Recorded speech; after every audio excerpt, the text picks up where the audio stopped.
Hello everyone, आज का जो हमारा टॉपिक है जो हमको पढ़ना है वो है dimension of a vector space. क्या है हमारा आज का topic? Dimension of a vector space. इससे पहले कि हम डायमेंशन चालू करें, आप लोगों से एक छोटी सी रिक्वेस्ट है। अगर आप लोगों ने चैनल को अभी तक सब्सक्राइब नहीं किया तो प्लीज़ चैनल को सब्सक्राइब कीजिए। अगर आपको वीडियो हेल्पफुल लगते हैं तो प्लीज़ इन्हें शेयर कीजिएगा। चलिए बिना टाइम वेस्ट करें शुरू करते हैं हमारा डायमेंशन। पहले आप इसकी डेफिनेशन लिख लीजिए, फिर उसके बाद आपको समझाता हूँ। जैसे हमको दिया हुआ if V is a finite dimensional vector space over the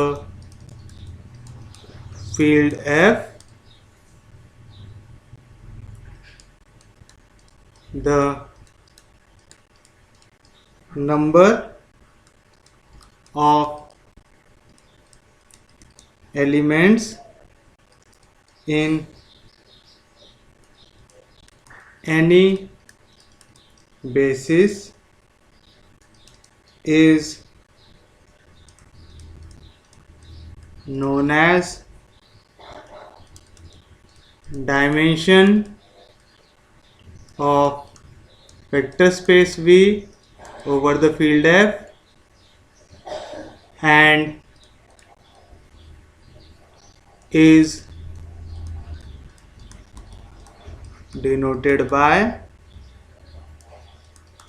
dimension of V। तो क्या कह रहा है, अगर आपको किसी भी फील्ड का डायमेंशन किसी भी वेक्टर स्पेस का डायमेंशन निकालना है तो आप क्या करेंगे, आप देखेंगे उसके बेसिस में कितने एलिमेंट है। एक आपने बेसिस निकालना सीखे हमने पिछले कुछ लेक्चर्स में, वैसे हम लोग क्या करेंगे, उनका बेसिस निकालेंगे। बेसिस निकालने के बाद हम लोग देखेंगे बेसिस में कितने एलिमेंट है। जितने भी एलिमेंट बेसिस में रहेंगे वो क्या रहेंगे, उसका डायमेंशन रहेगा। अब आपको यहाँ पे कुछ फॉर्मूले याद करना है, वो फॉर्मूले याद कर लेंगे तो आपका काम जम जाएगा, फिर आप डायमेंशन का कोई भी क्वेश्चन सॉल्व कर सकते हैं। जैसे आपको पहला जो फॉर्मूला याद रखना है वो है if W1 and W2 be the subspaces of a finite dimensional vector space V over the field F, then dimension of W1 plus W2 is equals to dimension of W1 plus dimension of W2 minus dimension of W1 intersection W2। तो जो पहला formula आपको याद रखना है, क्या याद रखना है, dimension of W1 plus W2 क्या रहता, dimension of W1 plus dimension of W2 minus dimension of W1 intersection W2। Second, if ये वाला फॉर्मूला बहुत इंपॉर्टेंट है, ये आपको याद चाहिए। If W is a subspace of finite dimensional vector space V over the field F, then dimension of V upon W is equals to dimension of V minus dimension of W। तो dimension of V upon W क्या आएगा, dimension V minus dimension W। Dimension of W1 plus W2 क्या आएगा, dimension of W1 plus dimension of W2 minus dimension of W1 intersection W2।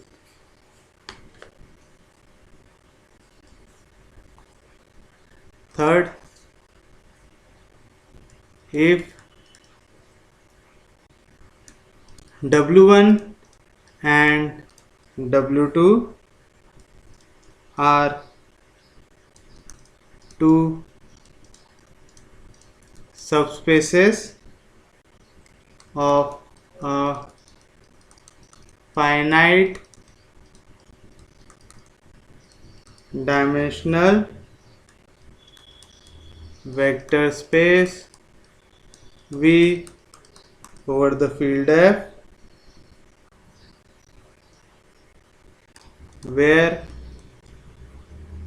dimension of W1 is M, dimension of W2 is N, then dimension of W1 plus W2 is less than or equal to M plus N. Second, dimension of W1 intersection W2 is less than or equals to minimum of n comma n. उसके बाद last, if W1 and W2 be the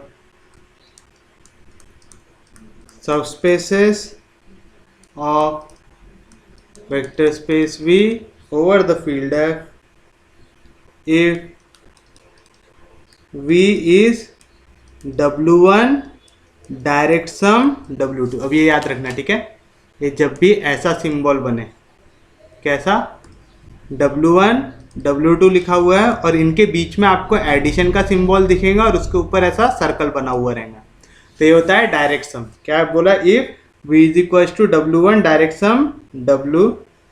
इसी का मतलब क्या होता है, याद रखना कि V की वैल्यू जो है वो है W1 plus W2 and W1 intersection W2 की वैल्यू है सिर्फ और सिर्फ 0 एलिमेंट. यहाँ पे इसको हम रीड करते हैं एज डायरेक्ट सम. उस केस में dimension of W1 plus W2, इसकी वैल्यू होती है dimension of W1 plus dimension of W2. याद रखेंगे तो आपको ये चीज़ें याद रखनी है. अब ये कैसा है, dimension of W1 plus W2 क्या है, लेस देन और equal to M plus N. Put करके देखो यहाँ पे, अगर डायमेंशन ऑफ W1 की वैल्यू है M, डायमेंशन ऑफ W2 की वैल्यू है N, तो ये इसकी वैल्यू क्या होगी, M plus N. M plus N में से आप कोई भी वैल्यू को सब्ट्रैक्ट करोगे. सपोज कि अगर इंटरसेक्शन की वैल्यू 0 आ गई तो क्या सब्ट्रैक्ट होगा, यहाँ से 0 सब्ट्रैक्ट होगा, तो उस केस में वैल्यू क्या आएंगी, M प्लस N. यहाँ पे थोड़ी सी भी वैल्यू अगर बढ़ेंगी तो वैल्यू M प्लस N से छोटी आएंगी. यानी dimension of W1 intersection W2 ज़्यादा से ज़्यादा क्या रह सकता है, M प्लस N रह सकता है, जिस केस में इंटरसेक्शन की वैल्यू 0 आ जाए. बाकी नहीं तो फिर इससे छोटा ही रहेगा. और dimension of W1 intersection W2 ये क्या रहेगा, मिनिमम रहेगा, लेस देन और equal to minimum of M comma N. यानी इसकी वैल्यू हमेशा छोटी आएंगी, दोनों के डायमेंशन में से या तो इक्वल आएंगी या तो उससे छोटी आएंगी. कोई दिक्कत नहीं, कोई डाउट नहीं, ये याद रहेगा पक्के में. तो चलिए अब देखते हैं इसके ऊपर क्वेश्चन. जो इसमें सबसे इंपॉर्टेंट चीज़ है, आपको इस पर क्वेश्चन सॉल्व करने आने चाहिए. फॉर्मूला याद रखना सबसे इंपॉर्टेंट, सबसे पहला वाला फॉर्मूला सबसे ज़्यादा इंपॉर्टेंट है, वो आपको याद रहना चाहिए. तो चलिए देखते हैं इस डायमेंशन का पहला question. If W1 is equal to x y 0 such that x comma y belongs to R, W2 is equals to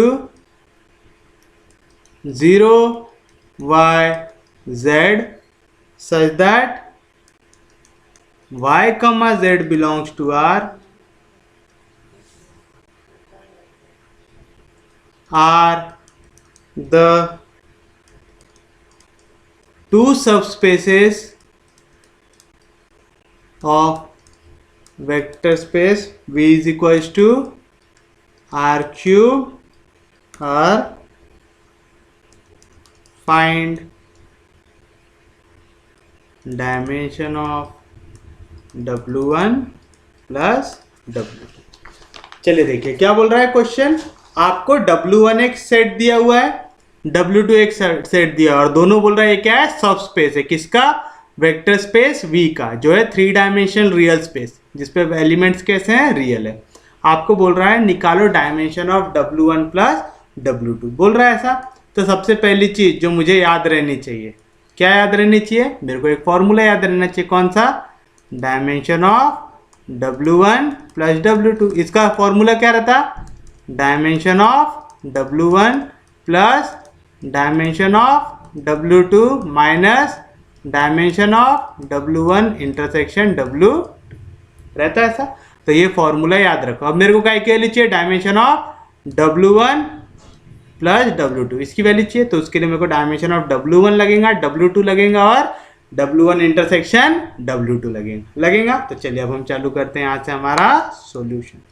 चलिए सबसे पहले हमको क्या दिया हुआ है, हियर W1 दिया हुआ है। क्या है हमारा W1? W1 है x y 0। इसको सेम मेथड से सॉल्व करेंगे जैसे हम लोग बेसिस सॉल्व कर रहे थे, बिलोंग्स टू R दिया हुआ है ऐसा। बेसिस कैसे सॉल्व करते थे, याद करो थोड़ा सा।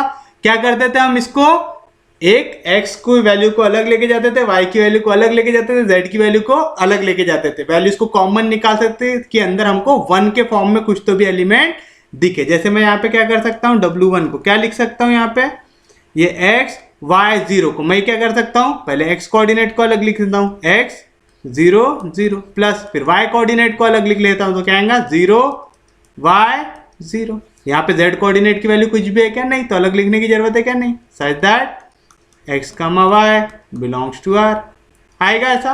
कोई भी दिक्कत, कोई भी डाउट? यहाँ से x कॉमन निकालो तो क्या मिलेगा मेरे को मिलेगा W1 इज इक्वल टू, यहाँ से x को कॉमन निकालो तो क्या बनेगा, पहला वेक्टर 1 0 0 प्लस यहाँ से y को कॉमन निकालो तो क्या बनेगा 0 1 0। सच दैट x कमा y belongs to R।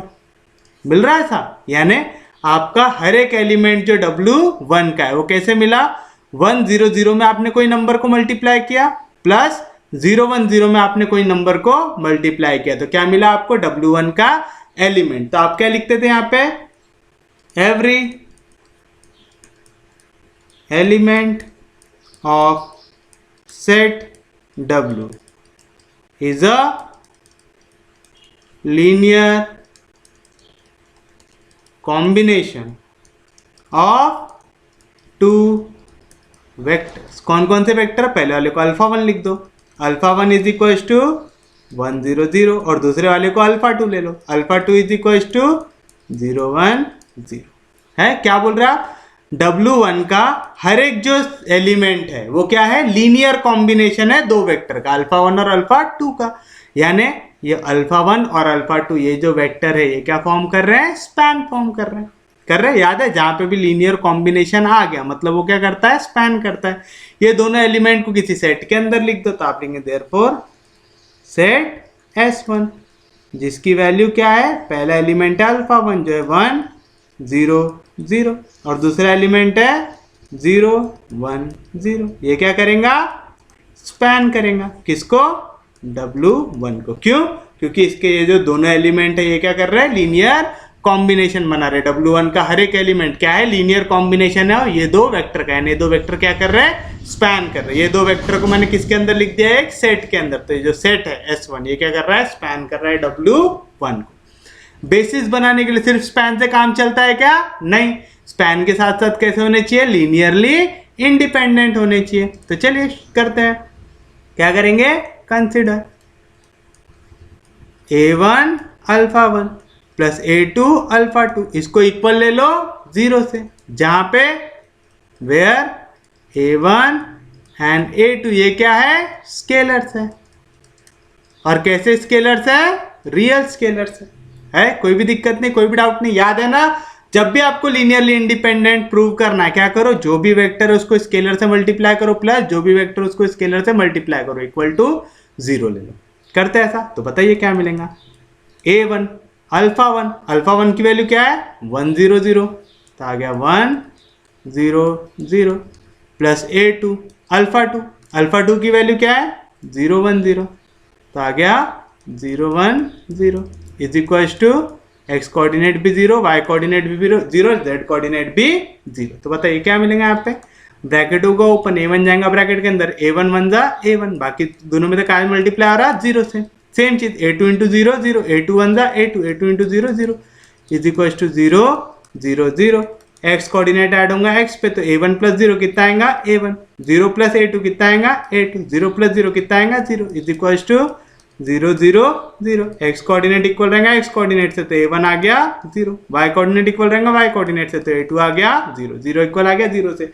a1 भी 0 है, a2 भी 0 है, a1 a2 क्या है स्केलर, तो हर एक स्केलर की वैल्यू क्या आ गई 0, तो आप लिखेंगे as every scalar is equal to 0, क्योंकि हर एक स्केलर की वैल्यू 0 है, तो दोनों के दोनों वेक्टर कैसे हैं linearly independent. Therefore the vectors, कौन कौन से वेक्टर्स, अल्फा 1 जिसकी वैल्यू क्या थी 1 0 0, एंड दूसरा वेक्टर अल्फा 2 जिसकी वैल्यू क्या थी 0 1 0, ये कैसे हो गए आर लीनियरली इंडिपेंडेंट हुए।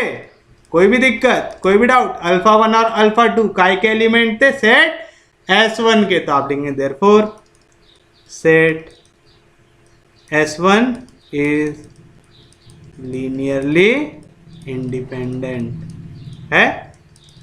देखो क्या बोला आपने, सेट S1 स्पैन भी कर रहा है, सेट S1 लीनियरली इंडिपेंडेंट भी है, स्पैन प्लस लीनियर इंडिपेंडेंस क्या फॉर्म करता है, बेसिस फॉर्म करता था। देयरफॉर सेट S1 जिसकी वैल्यू है 1 0 0 0 1 0,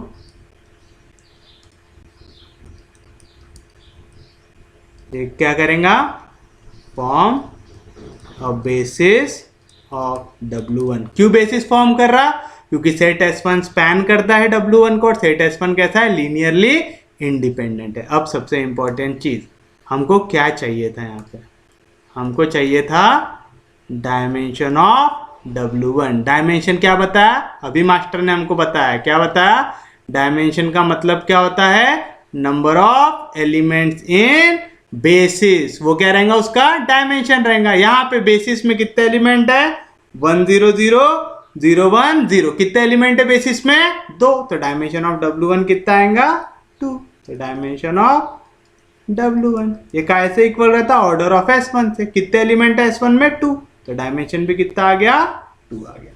कोई भी दिक्कत, कोई भी डाउट, इजी है। अब सेम चीज हम करेंगे W2 के लिए। W2 क्या है value 0 y z, also W2 is equals to 0 y z such that y z belongs to R। दिया हुआ है ऐसा, फिर से इसको तोड़ दो, x कोऑर्डिनेट अलग, y कोऑर्डिनेट अलग, z कोऑर्डिनेट अलग, लेकिन यहाँ पे x कोऑर्डिनेट तो 0 है, तो 0 को तोड़ने की जरूरत है क्या, नहीं। तो चलो W2 क्या मिलेगा, पहले y कोऑर्डिनेट को तोड़ो, तो 0 y 0 प्लस z कोऑर्डिनेट क्या आएगा 0 0 z, देखो ऐड होगा 0 plus 0 0, y plus 0 y, 0 plus z z, मैंने क्वेश्चन चेंज किया क्या, नहीं किया, तो y z belongs to R। अब क्या करेंगे, यहाँ से y को कॉमन निकाला, तो W2 की वैल्यू क्या आएंगी, y यहाँ से बाहर, तो क्या आएगा 0 1 0, प्लस z आया यहाँ से बाहर, तो क्या आएगा 0 0 1, such that y z belongs to R आएगा। यानी W2 का हर एक एलिमेंट में कैसे लिख सकता, 0 1 0 इस वेक्टर से कोई नंबर को मल्टीप्लाई कर दो, प्लस 0 0 1 इस वेक्टर को कोई नंबर से मल्टीप्लाई कर दो, दोनों को ऐड कर दो, तो क्या मिल जाएगा एलिमेंट W2 का। तो आप लिख सकते हैं therefore every element of W2 is a linear combination of 2 vectors. कौन कौन से वेक्टर, इसको अल्फा 3 लिख दो, alpha 3 is equal to 0 1 0, and इसको अल्फा 4 लिख दो, अल्फा 4 इज इक्वल टू 0 0 1। बोल सकते हैं इनका कोई भी लीनियर कॉम्बिनेशन बनाओ तो आपको क्या मिलेगा, एलिमेंट ऑफ W2।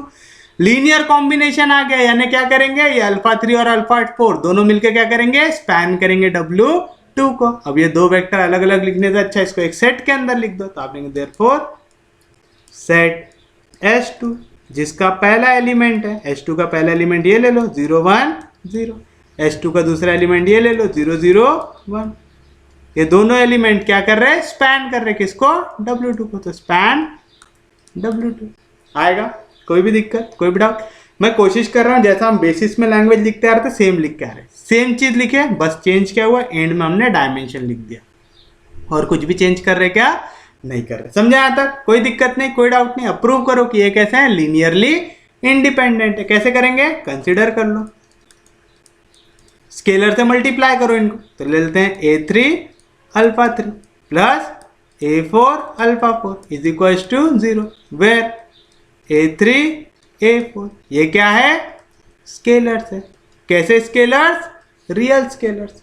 कोई भी दिक्कत? चलिए पुट कीजिए वैल्यू, A3 अल्फा 3 की वैल्यू क्या लिया आपने, 0 1 0 प्लस A4 अल्फा 4 की वैल्यू क्या लिया, 0 0 1 इज इक्वल टू 0 कोऑर्डिनेट का, x कोऑर्डिनेट भी 0, y कोऑर्डिनेट भी 0, z कोऑर्डिनेट भी 0, तो A3 into 0 0 plus A4 into 0 0 direct लिख रहा है, ठीक है, तो आ गया 0।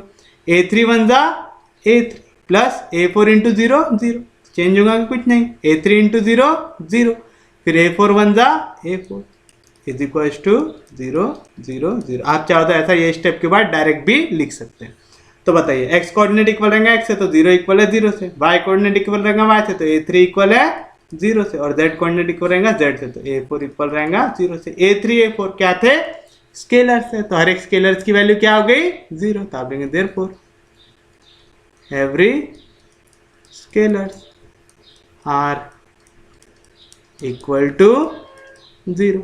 अगर हर एक स्केलर की वैल्यू 0 है तो ये दोनों के दोनों वेक्टर कैसे होंगे, linearly independent. Therefore the vectors, कौन से वेक्टर, अल्फा 3 जिसकी वैल्यू है 0 1 0 एंड अल्फा 4 जिसकी वैल्यू है 0 0 1, ये कैसे हैं, आर लीनियरली इंडिपेंडेंट। आएगा?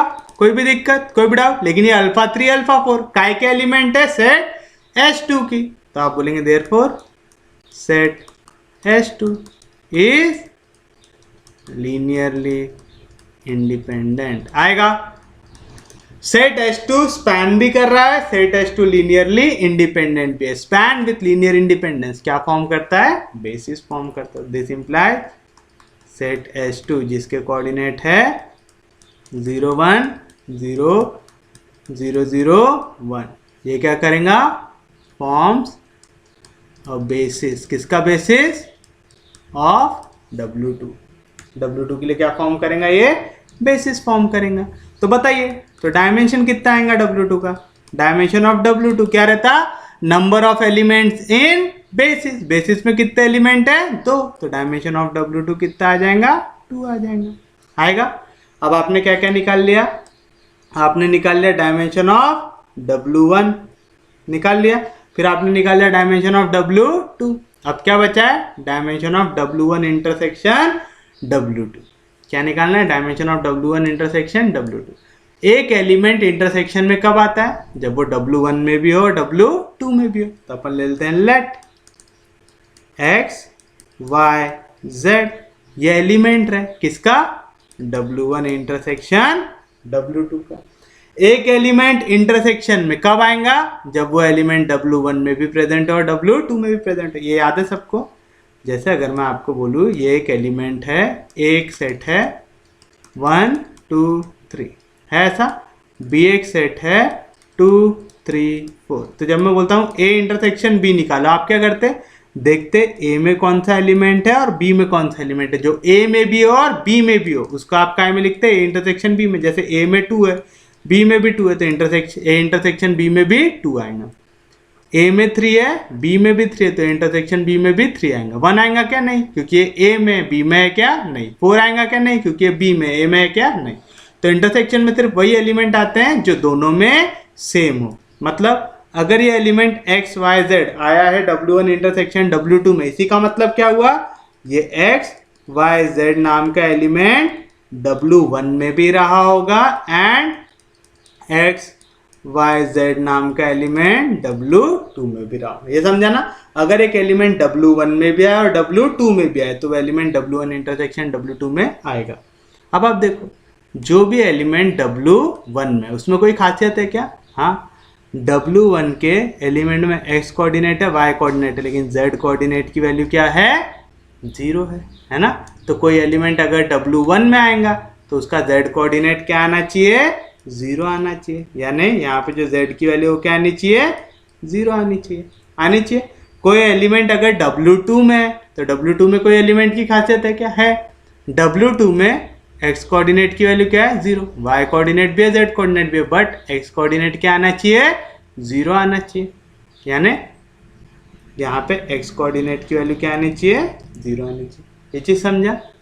एक एलिमेंट W1 इंटरसेक्शन W2 में, इसका मतलब वो W1 में भी होगा और W2 में भी होगा। W1 की खासियत z कोऑर्डिनेट की वैल्यू 0 आनी चाहिए। W2 की खासियत x कोऑर्डिनेट की वैल्यू 0 आनी चाहिए।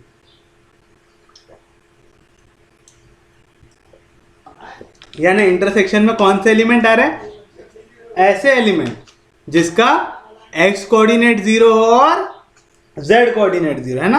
तो इंटरसेक्शन में कौन से एलिमेंट आएंगे? जिसका z कोऑर्डिनेट 0 हो और x कोऑर्डिनेट 0। मतलब कौन सा एलिमेंट आएगा W1 इंटरसेक्शन W2 में? सिर्फ और सिर्फ वो एलिमेंट आएंगे जिसका x कोऑर्डिनेट 0 हो, y कोऑर्डिनेट में कुछ भी आ सकता है, z कोऑर्डिनेट भी कैसा हो? 0। जहाँ पे y कैसा नंबर रहेगा? रियल नंबर रहेगा। ये मैंने इस फॉर्म में लिखा है, जैसे हमने यहाँ पे लिखा था 0 yz बिलोंग्स टू r, यानी yz की कोई भी वैल्यू हो सकती है, लेकिन x कोऑर्डिनेट 0 होना चाहिए। सेम चीज W1 में भी दिया था हमको, x y z, x coordinate कुछ भी हो सकता, y कोऑर्डिनेट कुछ भी हो सकता, बट z कोऑर्डिनेट क्या होना चाहिए? 0 होना चाहिए। सेम चीज इंटरसेक्शन के लिए क्या कंडीशन मिली हमारी? कैसे मिली ये समझा?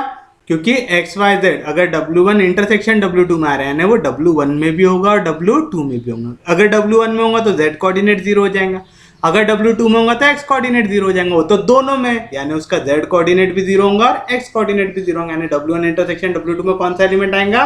0 y0 where y belongs to r। यानी हमको यहाँ पे क्या मिला? W1 इंटरसेक्शन W2 कुछ इस फॉर्म का मिला। किस फॉर्म में? 0 y0 such that y belongs to r। मिला ऐसा? कोई दिक्कत नहीं, कोई डाउट नहीं। अब इसको कोई लीनियर कॉम्बिनेशन के फॉर्म में लेके आ सकते हैं क्या? लेके आ सकते हैं। यहाँ से y को कॉमन निकाल लो, x कोऑर्डिनेट भी 0 है, y कोऑर्डिनेट भी, z कोऑर्डिनेट भी 0 है, तो सेपरेट करने की जरूरत है क्या? नहीं। तो मैं क्या लिख सकता? W1 intersection W2 is equal to, यहाँ से y कॉमन निकाल लो, तो अंदर क्या बचेगा? 0 1 0 such that y belongs to r आएगा।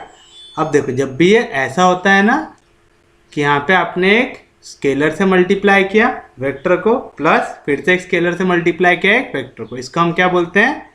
लीनियर कॉम्बिनेशन बोलते हैं। इसी तरीके से अगर हम लोग यहाँ पे सिर्फ और सिर्फ मल्टीप्लाई कर रहे हैं तो उसको हम बोलते हैं स्केलर मल्टीपल। क्या बोलते हैं उसको? Scalar multiple. तो आप लिखेंगे एवरी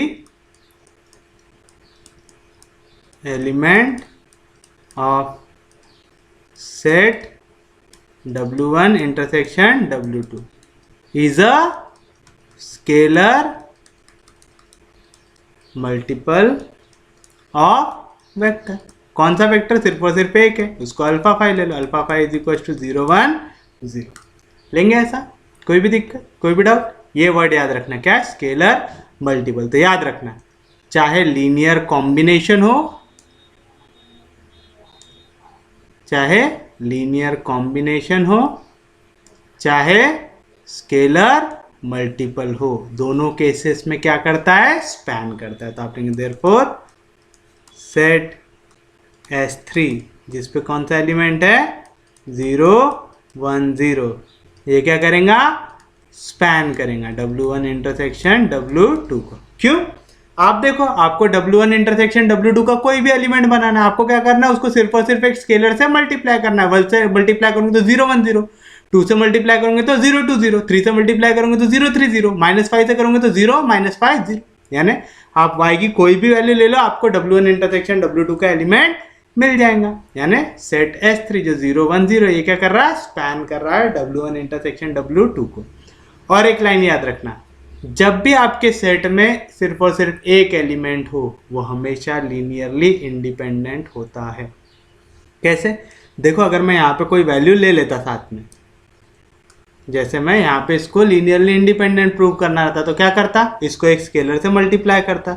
जैसे मैं ले लूँ a5 एक scalar, a5 alpha 5 is equal to 0, ऐसा ले लूँ तो आएगा a5 अल्फा 5 की वैल्यू क्या है 0 1 0 इज इक्वल टू 0 0 0। तो देखो a5 वन जा a5 की वैल्यू क्या आ जाएंगी 0 आ जाएंगी। तो जब भी सिंगल एलिमेंट आ जाए, ठीक है, उसको हम सिंगलटन सेट बोलते हैं। तो अगर नॉन जीरो सिंगलटन सेट हो तो वो हमेशा क्या होता है, लीनियरली इंडिपेंडेंट होता है। तो आप लिखेंगे also every non zero singleton set is linearly independent. हर एक नॉन जीरो सिंगलटन सेट कैसा होता है, लीनियरली इंडिपेंडेंट होता है। यानी set S3 is linearly independent. आएगा ऐसा? आपको अगर ऐसे में कंफ्यूजन आ रहा है ना तो आप इसको स्केलर से मल्टीप्लाई करके भी लिख सकते हैं। a5 alpha 5 is equal to 0 लो, बट वो वही थोड़ा सा बड़ा हो जाएगा। उससे अच्छा ये एक लाइन लिखो, आपका इंप्रेशन भी थोड़ा अच्छा पड़ेगा। अब देखो सेट S3 स्पैन भी कर रहा है और लीनियरली इंडिपेंडेंट भी है। स्पैन प्लस लीनियर इंडिपेंडेंट क्या फॉर्म करेगा, बेसिस। देयरफॉर सेट S3 जिसका एलिमेंट क्या है 0 1 0 फॉर्म्स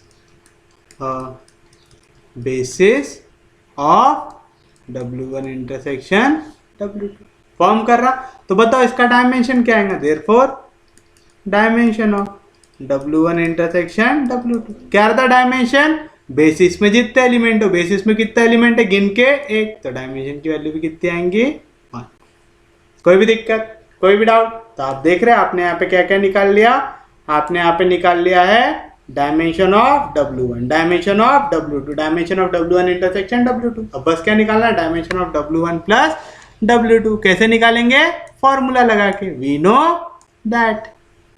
क्या लिखेंगे, वी नो दैट। क्या मालूम है जी आपको, dimension of W1 plus W2 क्या रहती है, dimension of W1 plus W2 की value, dimension of W1 plus dimension of W2 minus dimension of W1 intersection W2। तो बताइए क्या मिलेगा, dimension of W1 plus W2 is equal to dimension of W1 कितना निकाले थे 2, डायमेंशन ऑफ W2 कितना निकालते 2, minus dimension of W1 intersection W2 कितना निकाले थे 1, 2 प्लस 2 4, 4 में से 1 गया 3। तो dimension of W1 plus W2 कितना मिल गया 3 मिल गया। तो this is your final answer. Easy था क्वेश्चन, बड़ा है लेकिन इजी है। जिनको भी बेसिस समझा है उनके लिए डायमेंशन निकालना बहुत ज़्यादा आसान है ना।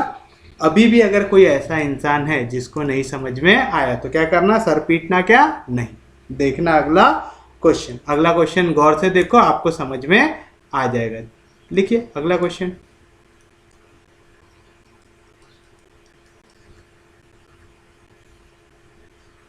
if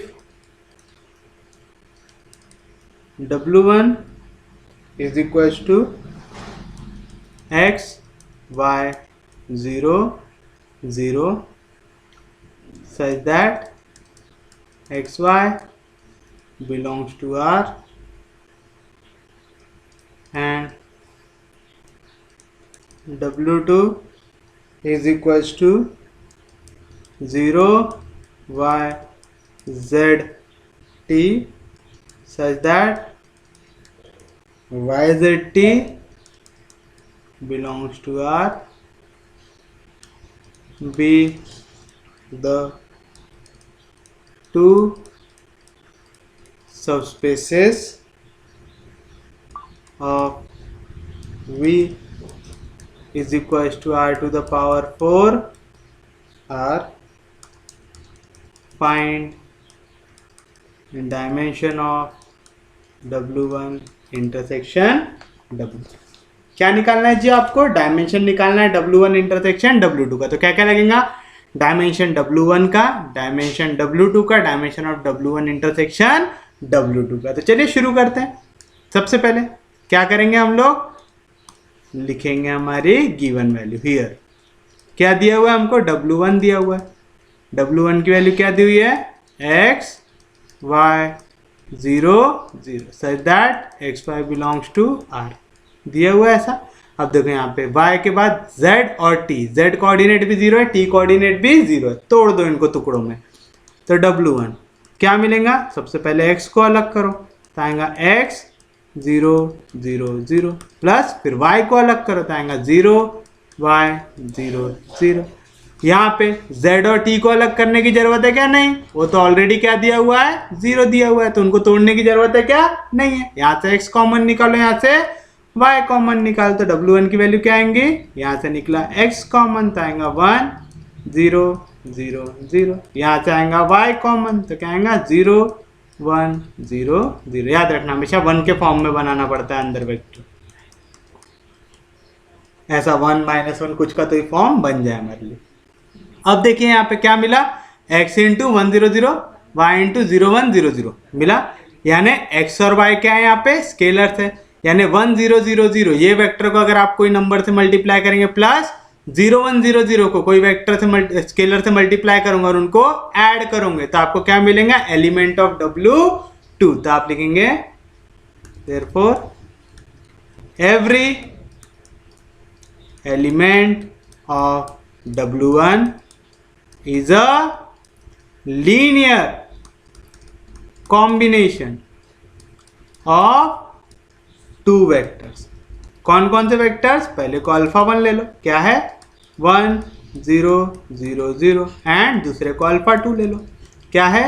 0 1 0 0 है। यानी इन दोनों का लीनियर कॉम्बिनेशन बना रहे हैं। देयरफॉर ये दोनों वेक्टर को एक सेट पे डाल दो, सेट S1 जिसका पहला एलिमेंट है 1 0 0 0 और दूसरा एलिमेंट है 0 1 0 0। ये क्या करेगा? स्पैन करेगा। किसको? W1 को। क्यों स्पैन करेगा? क्योंकि इसके एलिमेंट का लीनियर कॉम्बिनेशन क्या है? Element of W2। जब भी याद रखना लीनियर कॉम्बिनेशन आ गया ना, क्या करेगा? स्पैन करेगा। कोई दिक्कत नहीं, कोई डाउट नहीं, ये चीज समझा? यानी अल्फा 1 और अल्फा 2 ये क्या कर रहे हैं? इनका लीनियर कॉम्बिनेशन फॉर्म कर रहा है एलिमेंट ऑफ W2। यानी अल्फा 1 अल्फा 2 स्पैन कर रहे हैं W1 को। अल्फा 1 और अल्फा 2 ये एलिमेंट को मैंने एक सेट पे लिख दिया, तो सेट S1 ये क्या करेगा? स्पैन करेगा W1 को, करेगा। अब ले लो इनका लीनियर कॉम्बिनेशन। तो कंसिडर, किसको कंसिडर करेंगे? A1 alpha 1 plus A2 alpha 2 equal to 0 ले लो। वेयर A1 A2 ये क्या है? R scalars. और कैसे स्केलर्स है? रियल स्केलर्स आएगा। तो क्या मिलेगा? A1 alpha 1। तो A1 अल्फा 1 की वैल्यू क्या है? 1 0 0 0 प्लस A2 अल्फा 2। अल्फा 2 की वैल्यू क्या है? 0 1 0 0 इज इक्वल टू 0 के कोऑर्डिनेट, x कोऑर्डिनेट भी 0, y कोऑर्डिनेट भी 0, z कोऑर्डिनेट भी 0, t कोऑर्डिनेट भी 0। ब्रैकेट करो ओपन। A1 1 जा A1 plus A1 into 0 0 0 0 plus A2 0 जा 0, A2 1 जा A2, A2 0 जा 0 इज इक्वल टू 0 0 0 0। दोनों को ऐड कर लो, x कोऑर्डिनेट ऐड होंगे x में, तो A1 0 A1 0 into 0 plus A2 A2 0 plus 0 0 is equal to 0 0 0 0। x coordinate equal रहेगा x से, y कोऑर्डिनेट इक्वल रहेगा y से। तो A1 की वैल्यू भी क्या आ गई? 0। A2 की वैल्यू क्या आ गई? 0। A1 A2 क्या है? स्केलर, यानी हर एक स्केलर की वैल्यू क्या आ गई? 0। As every scalar is equal to 0। क्योंकि हर एक स्केलर 0 है, तो ये दोनों के दोनों वेक्टर कैसे हो जाएंगे? Linearly independent. Therefore the vectors, कौन से vector? Alpha 1 is equal to 1 0 0 0 and दूसरा वेक्टर अल्फा 2 जिसकी वैल्यू है 0 1 0 0। ये कैसे हो जाएंगे? आर लीनियरली इंडिपेंडेंट आएंगे। लेकिन अल्फा 1 और अल्फा 2 काय के एलिमेंट है सेट S1 के, तो आप लेंगे देयरफॉर सेट S1 जिसका पहला एलिमेंट है अल्फा 1 जिसकी वैल्यू 1 0 0 0, दूसरा एलिमेंट है अल्फा 2 जिसकी वैल्यू 0 1 0 0। ये दोनों के दोनों कैसे हो जाएंगे लीनियरली इंडिपेंडेंट, तो ये सेट भी कैसा हो जाएगा linearly independent. Therefore the set S1 is linearly independent. Set S1 क्या कर रहा है स्पैन कर रहा है। सेट S1 कैसा है लीनियरली इंडिपेंडेंट है, तो स्पैन प्लस लीनियर इंडिपेंडेंस क्या फॉर्म करेगा बेसिस फॉर्म करेगा। तो देयरफॉर सेट S1 जिसकी वैल्यू है 1 0 0 0 0 1 0 0, ये क्या फॉर्म करेगा basis, form basis of W1 करेगा। बेसिस में कितने एलिमेंट है 2, तो W1 का डायमेंशन कितना हो जाएगा 2, तो डायमेंशन ऑफ W1 ये क्या रहता order of set S1, order of set S1 यानी कितने एलिमेंट है सेट में 2, तो डायमेंशन भी कितना आ गया 2 आ गया। कोई दिक्कत नहीं, कोई डाउट नहीं, इजी है। सेम चीज अब किसके लिए करेंगे W1 तो नहीं पड़ गया, अब किसकी बारी है W2 की। x कोऑर्डिनेट 0 है, y z और t लेना है, तो चलिए बताइए क्या मिलेगा। ऑल्सो W2 दिया हुआ है हमको यहाँ पे, W2 क्या दिया हुआ है 0 y z t, जहाँ पे y z t ये कैसे नंबर्स है रियल नंबर्स।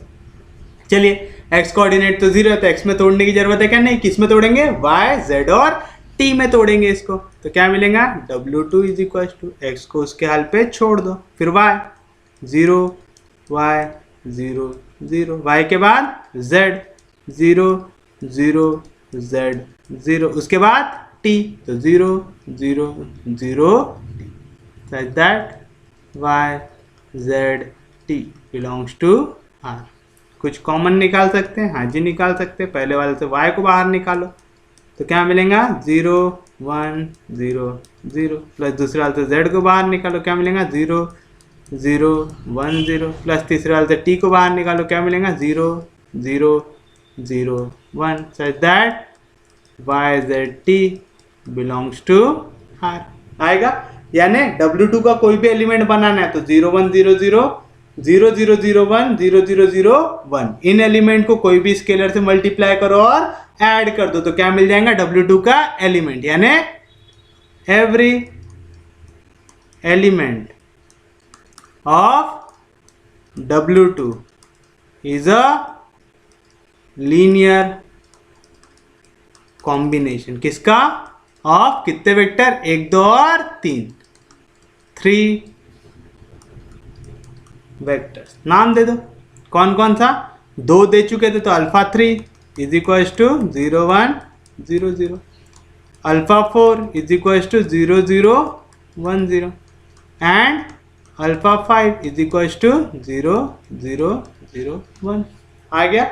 यानी ये तीनों के तीनों एलिमेंट क्या फॉर्म कर रहे हैं स्पैन कर रहे हैं। ये तीनों को एक सेट पे डाल दो तो वो सेट स्पैन करेगा, तो देयरफॉर सेट S2 जिसके एलिमेंट है ये 3 यानी अल्फा 3 0 1 0 0, दूसरा एलिमेंट 0 0 1 0, तीसरा एलिमेंट 0 0 0 1, ये क्या करेगा स्पैन करेगा कौन से सेट को W2 को करेगा। अब बस दिखा दो ये वेक्टर्स कैसे हैं लीनियरली इंडिपेंडेंट है, तो स्पैन विथ लीनियर इंडिपेंडेंस क्या फॉर्म कर देगा बेसिस फॉर्म कर देगा। तो चलिए कंसीडर इनको स्केलर से मल्टीप्लाई कर दो, A3 alpha 3 A4 alpha 4 A5 alpha 5 is equal to 0, जहाँ पे A3 A4 एंड A5 ये क्या है R स्केलर्स, और कैसे स्केलर्स है रियल स्केलर। तो चलिए क्या मिलेगा A3 अल्फा 3 की वैल्यू 0 1 0 0, प्लस A4 अल्फा 4 की वैल्यू 0 0 1 0, प्लस A5 अल्फा 5 की वैल्यू 0 0 0 1 इज इक्वल टू 0 0 0 0 आएगा। तो चलिए A3 मल्टीप्लाई होगा 1 से, A4 मल्टीप्लाई होगा यहाँ के 1 से, A5 मल्टीप्लाई होगा यहाँ के 1 से। तो डायरेक्ट एक बार में लिख दूँ 0 into A3 0, 0 into A4 0, 0 into A5 0, तो 0 प्लस 0 प्लस 0 0। A3 1 जा A3, A4 into 0 0, A5 into 0 0, तो A3 plus 0 A3, 0 into A3 0, plus A4 into 1 A4, plus A5 into 0 0, तो A4 प्लस 0 कितना आएगा A4, 0 into A3 0, 0 into A4 0, A5 into 1 A5 1 जा A5 is equal to 0 0 0 0। तो बताइए क्या मिलेगा, x coordinate equal रहेगा x से, तो 0 इक्वल रहेगा 0 से, y कोऑर्डिनेट इक्वल रहेगा y से, तो A3 इक्वल रहेगा 0 से, z कोऑर्डिनेट इक्वल रहेगा z से, तो A4 इक्वल रहेगा 0 से, और t कोऑर्डिनेट इक्वल रहेगा t से, तो A5 इक्वल रहेगा 0 से। A3 A4 A5 ये क्या थे, स्केलर थे, तो हर एक स्केलर की वैल्यू क्या आ गई 0, तो आप देंगे एज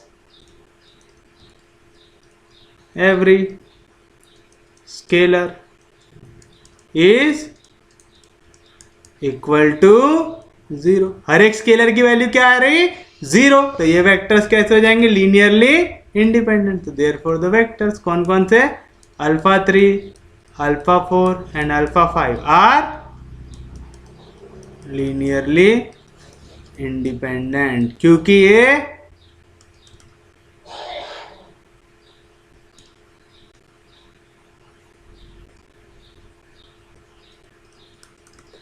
वेक्टर्स लीनियरली इंडिपेंडेंट है, तो सेट भी कैसा रहेगा, लीनियरली इंडिपेंडेंट। देयरफॉर सेट जिसकी वैल्यू क्या है, सेट का नाम क्या लिया था हमने, सेट S2, सेट S2 जिसके एलिमेंट क्या है अल्फा 3 यानी 0 1 0 0, अल्फा 4 यानी 0 0 1 0, अल्फा 5 यानी 0 0 0 1, ये क्या करेगा, लीनियरली इंडिपेंडेंट रहेगा, इज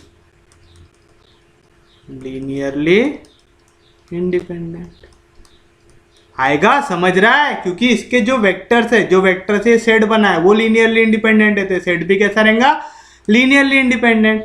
ये सेट स्पैन कर रहा है, साथ साथ ये सेट लीनियरली इंडिपेंडेंट है। स्पैन विथ लीनियर इंडिपेंडेंस क्या फॉर्म करेगा, basis. This implies set S2 जिसके एलिमेंट है 0 1 0 0 0 0 1 0 0 0 0 1, ये क्या करेगा, फॉर्म ऑफ बेसिस।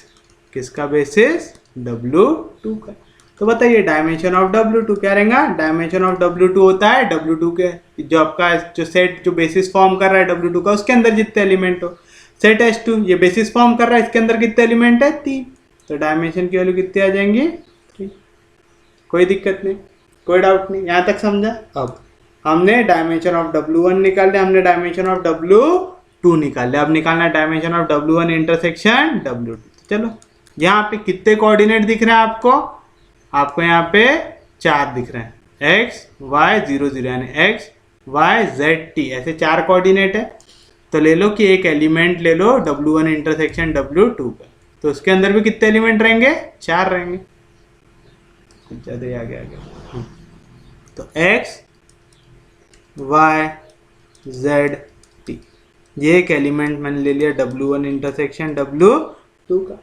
कोई भी एलिमेंट W1 इंटरसेक्शन W2 में कब जाएगा, जब वो एलिमेंट W1 में भी हो और W2 में भी हो। तो x y z t ये एलिमेंट रहेगा W1 का भी और x y z t ये एलिमेंट रहेगा W2 का भी।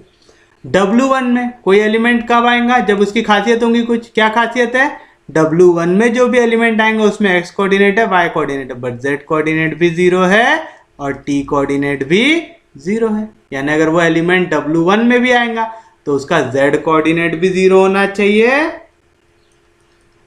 और t कोऑर्डिनेट भी 0 होना चाहिए। x y z t ये W2 में आ रहा है, W2 में आने के लिए क्या खासियत है, x कोऑर्डिनेट 0 होना चाहिए, तो इसका x कोऑर्डिनेट 0 होना चाहिए। यानी आपने क्या प्रूव कर दिया, ये जो x y z t जो W1 इंटरसेक्शन W2 में, इसमें z कोऑर्डिनेट 0 है, टी कोऑर्डिनेट 0 है, एक्स कोऑर्डिनेट 0, यानी कौन सा कोऑर्डिनेट 0 नहीं है, सिर्फ और सिर्फ वाई कोऑर्डिनेट 0 नहीं है। तो हम बोल सकते हैं देयरफॉर W1 इंटरसेक्शन W2 में जो एलिमेंट आएगा उसका x कोऑर्डिनेट 0 है, y कोऑर्डिनेट कुछ भी हो सकता है, z कोऑर्डिनेट भी 0 है, t कोऑर्डिनेट भी 0 है, और y कोई भी रियल नंबर हो सकता है। कोई भी दिक्कत, कोई भी डाउट? इजी है। बस अब तुम आसान है, यहाँ से y को कॉमन निकाल लो, क्योंकि x का भी झंझट नहीं, z का भी झंझट नहीं, t का भी झंझट नहीं, तो W1 इंटरसेक्शन W2 क्या मिलेगा आपको, y को निकाल लो कॉमन, तो आ जाएगा 0 1 0 0 such that y belongs to R। यानी आपको अगर W1 इंटरसेक्शन W2 का कोई भी एलिमेंट लिखना है तो 0 1 0 0 इस वेक्टर को सिर्फ और सिर्फ कोई भी स्केलर से मल्टीप्लाई कर दो, जो भी स्केलर से आप इसको मल्टीप्लाई कर दोगे तो वो क्या मिल जाएगा आपको, element of W1 intersection W2। तो हम इसको क्या बोलेंगे, स्केलर मल्टीपल। तो आप देंगे एवरी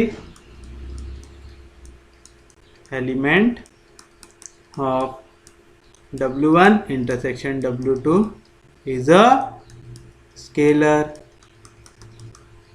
multiple of vector। कोई भी नाम ले लो, कितने दे चुके अपन अभी तक नाम, अल्फा 5 तक दे चुके, तो इसको अल्फा 6 ले लो, vector alpha 6 is equal to 0 1 0 0 है।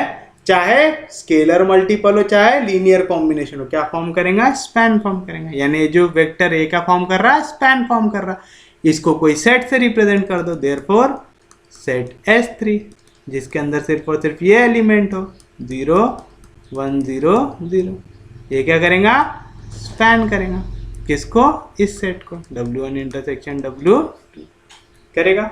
साथ साथ यहाँ पे कितना एलिमेंट है, सिर्फ और सिर्फ एक एलिमेंट है, और इस पे एक नॉन जीरो एलिमेंट प्रेजेंट है। तो हर एक नॉन जीरो सिंगलटन सेट कैसा रहता है, लीनियरली इंडिपेंडेंट रहता है। पढ़े थे ऐसा also. Every non zero singleton set is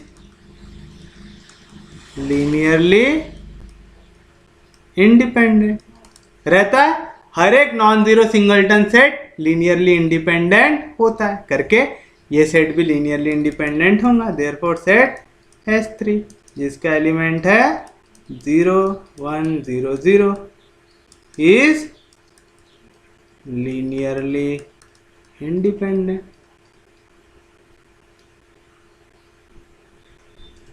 आएगा, कोई भी दिक्कत, कोई भी डाउट? तो बताओ क्या मिला यहाँ पे।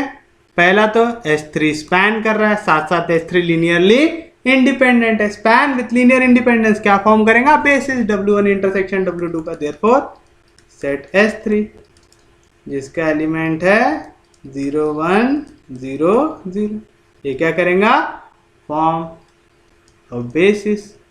किसका बेसिस, इस सेट का, W1 इंटरसेक्शन W2 का। यहाँ पे सेट में कितने एलिमेंट है, 1, यानी इसका ऑर्डर कितना है, 1। जितना ऑर्डर उतना डायमेंशन, तो dimension of W1 intersection W2 ये कितना रहेगा, जितने उसके बेसिस में एलिमेंट है। कितने एलिमेंट है बेसिस में, 1, तो डायमेंशन भी कितना रहेगा, 1 रहेगा। कोई भी दिक्कत, कोई भी डाउट? ईजी है, समझा पक्के में, सच में समझा? तो चलिए हमको सब चीज़ें मिल गई। हमको डायमेंशन ऑफ W2 मिल गया 3, डायमेंशन ऑफ W1 मिल गया है 2। तो हम क्या निकाल सकते हैं, dimension of W1 plus W2। कैसे निकालेंगे, फॉर्मूले से। वी नो दैट, क्या मालूम है जी आपको, dimension of W1 plus W2 क्या होता है। क्या होता है dimension of W1 plus W2, dimension of W1 plus dimension of W2 minus dimension of W1 intersection W2। तो बताइए डायमेंशन ऑफ W1 कितना था, 2, डायमेंशन ऑफ W2 कितना था, 3, minus dimension of W1 intersection W2 कितना था, 1। 3 में से 1 गया 2, 2 प्लस 2 4, मतलब dimension of W1 plus W2 कितना मिल गया आपको, 4। This is your final answer. उम्मीद है वाला क्वेश्चन ज़्यादा अच्छे से समझाऊंगा। समझ रहे हो, क्वेश्चन हार्ड है क्या, नहीं, एक कंसेप्ट अगर आपको आ जाए तो क्वेश्चन सबसे ज़्यादा इजी है, बस आपको वही कंसेप्ट बार बार लगाना है। और आप इतने बार अगर इसको लिखते जाएंगे ना तो ये जो थियरी है ना वो भी आपको बाय हार्ट हो जाएंगी। फिर आप थियरी लिखने के पहले भी आपको सोचना नहीं पड़ेगा, आँख मूंद करके नींद से उठा कर भी आपको कोई अगर लिखाएंगे ना थियरी तो आप लिख सकते हैं। जैसे देखिए, अब अगर यही टाइप का क्वेश्चन आपको मैट्राइसेस के फॉर्म में आ जाए तो कैसे सॉल्व करेंगे उसको। जैसे अगर आपको ऐसा दिया हुआ है, late V be a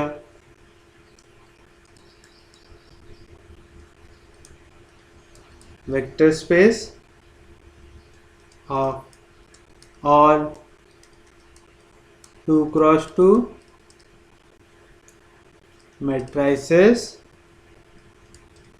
over C, यानी आप फील्ड जो है वो काय की दी हुई है, कॉम्प्लेक्स नंबर्स की।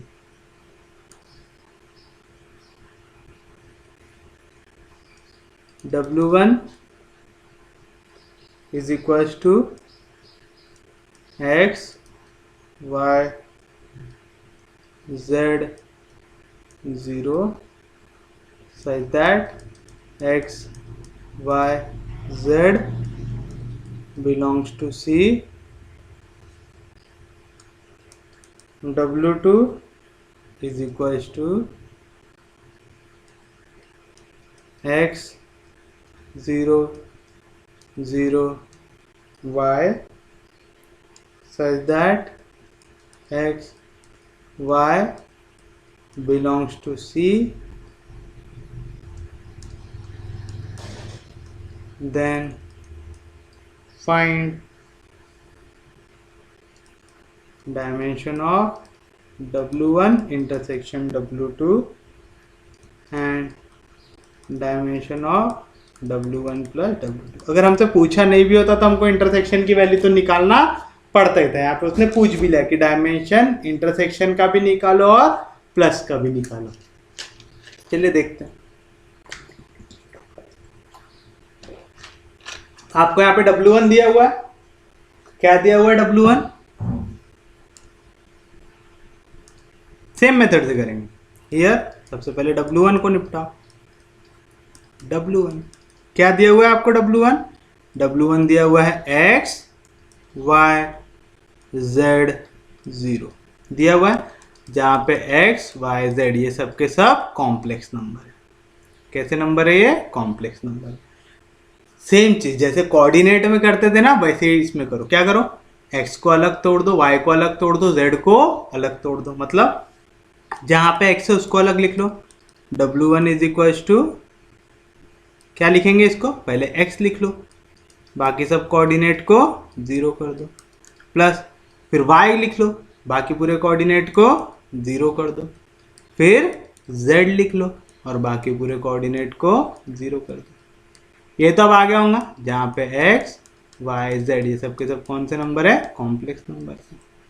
कोई भी दिक्कत, यहाँ से X को कॉमन निकाल लो तो क्या मिलेगा, W1 is equal to X common निकला तो 1 0 0 0 प्लस यहाँ से Y कॉमन निकाल लो, यहाँ पे क्या मिलेगा 0 1 0 0 प्लस यहाँ से Z कॉमन निकाल लो, क्या मिलेगा 0 1 0 0, जहाँ पे X, Y, Z ये कौन से नंबर है, कॉम्प्लेक्स नंबर। कोई दिक्कत नहीं, कोई डाउट। यानी W1 का कोई भी एलिमेंट बनाना हो तो यहाँ पे X की कोई भी वैल्यू पुट कर दो, Y की कोई वैल्यू पुट कर दो, Z की वैल्यू कोई पुट कर दो, मल्टीप्लाई कर दो और ऐड कर दो तो मिल जाएगा W1 का कोएफिशिएंट। यानी जितने भी W1 के एलिमेंट है वो क्या है, लीनियर कॉम्बिनेशन है। किसका, 1 0 0 0 1 0 0 0 0 1 0। तो आप देंगे therefore every element of set W1 है ना, कि W है W1, every element of set W1 is a linear combination of, कितने मैट्रिसेस का लीनियर कॉम्बिनेशन है, पहला अल्फा 1 जिसकी वैल्यू है 1 0 0 0,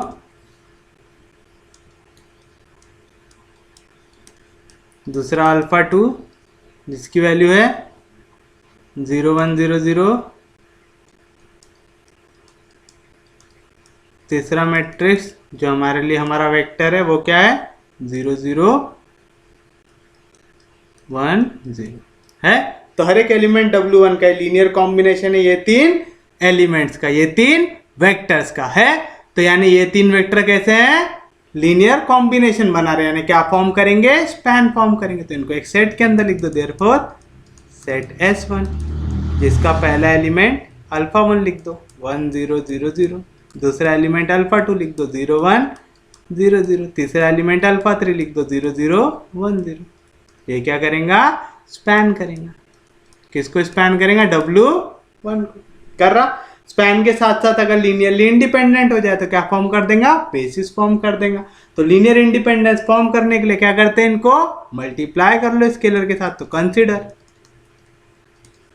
A1 alpha 1 plus A2 alpha 2 plus A3 alpha 3 is equal to 0, जहाँ पे A1 A2 A3 ये क्या है, स्केलर्स है।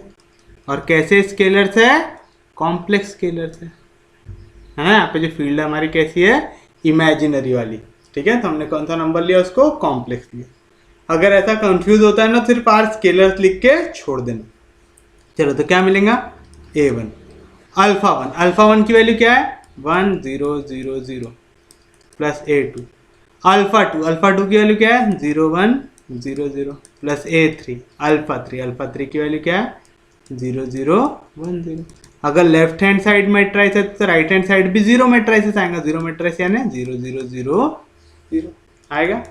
तो A1 1 जा A1 0 0, A2 0 जा 0, A2 1 जा A2 0 0, A3 0 जा 0, A3 1 जा A3 0 इज इक्वल टू 0 0 0 0। चलो पहला कोऑर्डिनेट करस्पॉन्डिंग एलिमेंट ऐड होते, A1 ऐड होगा 0 पे, ऐड होगा 0 पे, तो क्या मिला A1, 0 ऐड होगा A2 पे, फिर ऐड होगा 0 पे, तो क्या मिलेगा A2। सेम चीज A3 0 is equal to 0 0 0 0। Corresponding element equal रहते, पहला एलिमेंट इक्वल रहेगा पहले एलिमेंट से, यानी A1 की वैल्यू आ गई 0, दूसरा एलिमेंट इक्वल रहेगा दूसरे एलिमेंट से, तो A2 की वैल्यू आ गई 0, तीसरा एलिमेंट इक्वल रहेगा तीसरे एलिमेंट से, तो A3 की वैल्यू आ गई 0। A1 A2 A3 क्या थे, स्केलर थे, तो हर एक स्केलर की वैल्यू क्या आ गई 0। तो आप देंगे as every scalar is equal to 0, हर एक स्केलर की वैल्यू 0 है। तो हमारे वेक्टर्स कैसे हो जाएंगे, linearly independent. Therefore alpha 1 alpha 2 and alpha 3 are linearly independent. लेकिन alpha 1 alpha 2 alpha 3, alpha 1 alpha 2 alpha 3 काय के एलिमेंट है, सेट S1 के। तो सेट S1 कैसा हो जाएगा, linearly independent. Therefore set S1 is linearly independent आएगा, क्योंकि सेट S1 यहाँ पे स्पैन भी कर रहा है, सेट S1 यहाँ पे लीनियरली इंडिपेंडेंट भी। तो सेट S1 क्या फॉर्म करेगा, बेसिस फॉर्म करेगा। देयरफॉर सेट S1 जिसकी वैल्यू है 1 0 0 0 1 0 0 0 1 0, ये क्या फॉर्म करेगा, फॉर्म बेसिस ऑफ W1 करेगा, क्योंकि सेट S1 बेसिस फॉर्म कर रहा है W1 का। तो इसका डायमेंशन ऑफ W1 कितना आएगा, जितने उसके बेसिस में एलिमेंट हो। तो डायमेंशन ऑफ W1 क्या आता, ऑर्डर ऑफ S1 में कितने एलिमेंट है 3, तो डायमेंशन भी कितना आ जाएगा 3। कोई दिक्कत नहीं, कोई डाउट नहीं। सेम चीज अब आप किसके लिए करेंगे, W2 के लिए करेंगे। ऑल्सो W2 क्या दिया हुआ है हमें, W2 हमें दिया हुआ है x 0 0 y, क्या दिया हुआ है x 0 0 y दिया हुआ, जहाँ पे x और y कैसे एलिमेंट दिया हुआ है, कॉम्प्लेक्स दिए हुए।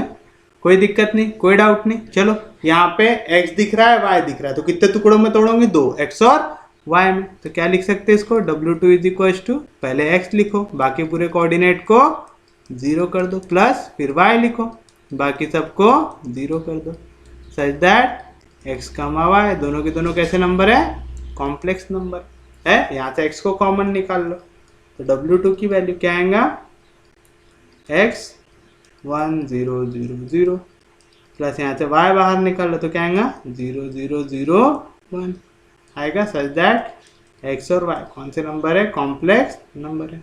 यानी अगर आपको W2 का कोई भी एलिमेंट लिखना है तो आपको 1 0 0 0 ये मैट्रिक्स को किसी नंबर से मल्टीप्लाई करो, प्लस 0 0 0 1 को ये किसी नंबर से मल्टीप्लाई करो, दोनों को ऐड कर दो तो आपको क्या मिल जाएगा, W2 का एलिमेंट। तो आप लिखेंगे एवरी एलिमेंट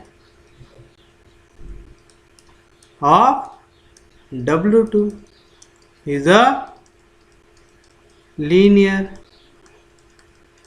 combination of कौन कौन से वेक्टर्स, कितने नंबर दे चुके थे हम लोग अल्फा 3 तक लिख चुके हैं ना, ऑफ वेक्टर्स या मैट्राइसेस कौन कौन से, अल्फा 4 की वैल्यू क्या है यहाँ पे 1 0 0 0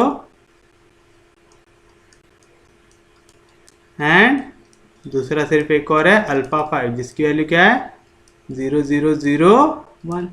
यानी ये दोनों के दोनों एलिमेंट क्या करेंगे, स्पैन करेंगे, और क्योंकि ये स्पैन कर रहे हैं तो इनको एक सेट पे लिख दो तो वो सेट भी क्या करेगा, स्पैन करेगा। तो देयरफॉर सेट S2 जिसके एलिमेंट है ये दो वेक्टर जो है 1 0 0 0 0 0 0 1, ये क्या करेगा, स्पैन करेगा। किसको स्पैन करेगा, W2 को स्पैन करेंगे। अब दिखा दो ये कैसा है, लीनियरली इंडिपेंडेंट है। लीनियर इंडिपेंडेंस दिखाने के लिए क्या करते हैं, ये वेक्टर को मल्टीप्लाई कर दो एक स्केलर से, तो A4 अल्फा 4 कंसिडर कर low value, consider A4 alpha 4 plus A5 alpha 5 को इक्वल ले लो 0 से, वेयर A4 एंड A5 क्या है, ये आर स्केलर्स, किसको बिलोंग करते हैं, कॉम्प्लेक्स नंबर को। तो क्या मिलेगा, A4 अल्फा 4 की वैल्यू 1 0 0 0 प्लस A5 अल्फा 5 की value 0 0 0 1 is equal to 0 matrix 0 0 0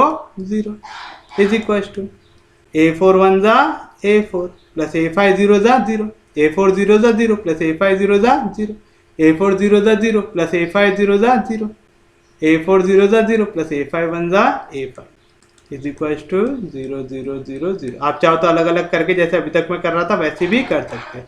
corresponding element equal रहते, पहला एलिमेंट इक्वल रहेगा पहले एलिमेंट से, तो A4 की वैल्यू क्या आएंगे 0, आखिरी एलिमेंट इक्वल रहेगा आखिरी एलिमेंट से, तो A5 की वैल्यू भी क्या आएंगे 0। A4 A5 क्या आते हैं, स्केलर, तो स्केलर्स की वैल्यू क्या आ गई 0। तो आप लिखेंगे एज या since every scalar is equal to 0, हर एक स्केलर की वैल्यू 0 है, तो ये दोनों के दोनों वेक्टर कहते हैं linearly independent. Therefore alpha 4 and alpha 5 are linearly independent. लेकिन अल्फा 4 और अल्फा 5 काय के एलिमेंट है, S2 के, तो सेट S2 भी कैसा आएगा, linearly independent. Therefore set S2 जिसका एलिमेंट है 1 0 0 0 और 0 0 0 1 इज लीनियरली इंडिपेंडेंट। ये सेट स्पैन भी कर रहा, ये सेट लीनियरली इंडिपेंडेंट भी, यानी सेट S2 क्या फॉर्म करेगा, बेसिस फॉर्म करेगा। तो सेट S2 1 0 0 0 0 0 0 1 फॉर्म बेसिस, किसके लिए, बेसिस फॉर W2 आएगा। बताओ तो डायमेंशन ऑफ W2 क्या आएगा, जितने इसके बेसिस में एलिमेंट है, कितने एलिमेंट है 2, तो डायमेंशन भी कितना आ गया 2 आ गया। कोई भी दिक्कत, कोई भी डाउट, यहाँ तक सबको समझा, पक्के में समझा। अब बस हमको क्या सॉल्व करना है, इंटरसेक्शन वाली वैल्यू, है ना, क्योंकि इसका डायमेंशन निकालना तो पहले इंटरसेक्शन की वैल्यू फाइंड आउट करना पड़ेगा। कैसे करेंगे इंटरसेक्शन की वैल्यू फाइंड आउट, ले लो एक एलिमेंट जो इंटरसेक्शन में प्रेजेंट होगा, तो लेट ऐसा ले लेता हूँ x y z t, ये एक एलिमेंट है जो कहाँ पे आ रहा है, W1 इंटरसेक्शन W2 में आ रहा है। इसका मतलब X Y Z T ये एलिमेंट W1 में भी आना चाहिए और X Y Z T ये एलिमेंट W2 में भी आना चाहिए। अब देखो W1 में जो एलिमेंट आएगा, W1 में जो भी एलिमेंट आएगा उसका जो सबसे आखिर वाला एलिमेंट है, जैसे इसको हम बोलते हैं A11, A12, A21, A22। तो A22 में जो भी एलिमेंट है उसके वैल्यू क्या आनी चाहिए, 0। तो वो एलिमेंट W1 में आएगा, यानी A22 वाली वैल्यू आनी चाहिए 0। A22 में हमने यहाँ पे कौन सा नंबर लिखा है, A11, A12, A21, A22, कौन सा वैल्यू है, T, यानी T की वैल्यू कितनी आनी चाहिए, 0 आनी चाहिए। And X Y Z T element है W2 में। W2 में जो भी एलिमेंट रहेगा उसमें A11 कुछ भी आ सकता, A12 0 आना चाहिए, A21 0 आना चाहिए, A22 कुछ भी आ सकता है। यानी डायगोनल का एलिमेंट कुछ भी आ सकता। नॉन डायगोनल एलिमेंट कैसे होने चाहिए, 0 होने चाहिए। नॉन डायगोनल एलिमेंट, यहाँ पे नॉन डायगोनल एलिमेंट कौन सा है, Y, तो Y आना चाहिए 0। नॉन डायगोनल एलिमेंट Z, तो Z भी आना चाहिए। यानी जो भी एलिमेंट W1 इंटरसेक्शन W2 में आएगा उसमें T की वैल्यू 0 आनी चाहिए, Y की वैल्यू 0 आनी चाहिए, Z की वैल्यू 0 आनी चाहिए। तो बताओ क्या मिलेगा हमको एलिमेंट, T की जगह 0 लिख दो, Y की जगह 0 लिख दो, Z की जगह 0 लिख दो। मतलब आपका W1 इंटरसेक्शन W2 में जो एलिमेंट आएगा उसमें क्या कंडीशन आएंगी, X की वैल्यू कुछ भी हो सकती है, Y क्या हो सकता, 0, Z क्या हो सकता, 0, T क्या हो सकता, 0। आया ऐसा, X कुछ भी आ सकता है, T भी 0 होना चाहिए, Y भी 0, Z भी 0। तो Y Z T तीनों की वैल्यू 0। और जहाँ पे X कोई भी कॉम्प्लेक्स नंबर आप लिख सकते हैं। यहाँ से X को कॉमन निकाल लो, तो W1 इंटरसेक्शन W2, यहाँ से X को निकालेंगे बाहर, तो क्या बचेगा, 1 0 0 0, such that X is a complex number. आएगा, कोई भी दिक्कत, कोई भी डाउट, इजी है, समझा यहाँ तक। यानी यहाँ पे क्या है, आपको W1 इंटरसेक्शन W2 का कोई भी एलिमेंट लिखना है, यानी X की कोई भी वैल्यू डाल दो, उसको जैसे ही मल्टीप्लाई करोगे 1 0 0 0 से, तो वो क्या बन जाएगा, एलिमेंट बन जाएगा। तो आप लिखेंगे every element of W1 intersection W2 is, अगर सिंगल इससे मल्टीप्लाई करो तो क्या, इज स्केलर मल्टीपल ऑफ कौन सा वेक्टर, इसका एक नाम ले लो। कितने यूज कर चुके हम लोग अभी तक, अल्फा 5 तक यूज कर सके, इसको अल्फा 6 ले लो, अल्फा 6 जिसकी वैल्यू है 1 0 0 0 ले सकते हैं ऐसा। तो इसका स्केलर मल्टीपल है, हर एक एलिमेंट है, तो ये क्या करेगा, स्पैन करेंगे। देयरफॉर सेट S3 जिसमें सिर्फ और सिर्फ ये एक लौता एलिमेंट है जो है 1 0 0 0, ये क्या करेगा, स्पैन करेंगे किसको, W1 इंटरसेक्शन W2 को करेगा। साथ साथ ये सिंगलटन सेट है, नॉन जीरो है, क्योंकि यहाँ पे जो एलिमेंट है पूरे जीरो है क्या, नहीं, एक भी एलिमेंट अगर ऐसा आ गया तो नॉन जीरो बन गया, ये नॉन जीरो एलिमेंट है। And every non zero singleton set is linearly independent. यह लाइन याद होगी, every non zero singleton set is linearly independent करके सेट S3 भी कैसा आ जाएगा, लीनियरली इंडिपेंडेंट। तो सेट S3 जिसका एलिमेंट है 1 0 0 0, ये कैसा है, इज लीनियरली इंडिपेंडेंट है। सेट S3 स्पैन कर रहा है, सेट S3 लीनियरली इंडिपेंडेंट है, तो सेट S3 क्या करेंगे, बेसिस बनाएंगे। तो देयरफॉर सेट S3 जिसकी वैल्यू है 1 0 0 0 फॉर्म अ बेसिस फॉर किसके लिए, W1 इंटरसेक्शन W2 के लिए करेगा। तो therefore dimension of W1 intersection W2 कितना आता, जितने इस सेट में एलिमेंट हो, बेसिस में एलिमेंट हो, बेसिस में कितना एलिमेंट है, 1, तो डायमेंशन की वैल्यू कितनी आ जाएंगी, 1। कोई भी दिक्कत, कोई भी डाउट। अब बस फाइनल लाइन क्या आएंगी, फाइनल लाइन आप निकालेंगे dimension of W1 plus W2, तो वी नो दैट, क्या मालूम है आपको, dimension of W1 plus W2 का फॉर्मूला क्या रहता, dimension of W1 plus dimension of W2 minus dimension of W1 intersection W2। Dimension of W1 intersection W2 कितना है, 1।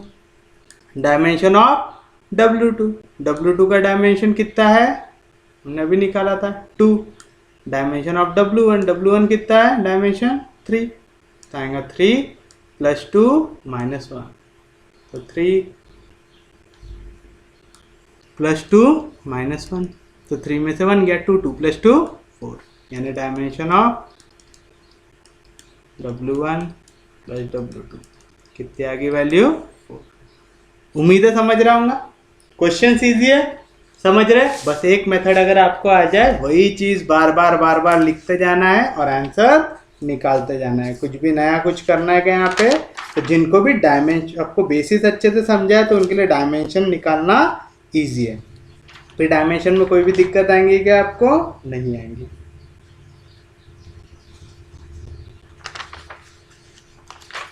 ऐसा करते हैं, आज अपन एक और क्वेश्चन देखते हैं, फिर कल देखेंगे बच्चे कुछ डायमेंशन के क्वेश्चन और फिर डायमेंशन को निपटा देंगे अपन। चलिए देखिए आपका अगला क्वेश्चन जो है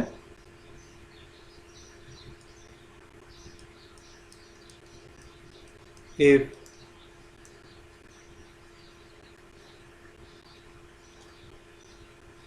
V is a vector space of all 2x2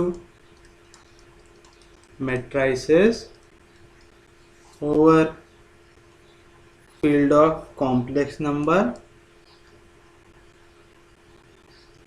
W1 is equals to x minus x y z such that x y z belongs to complex number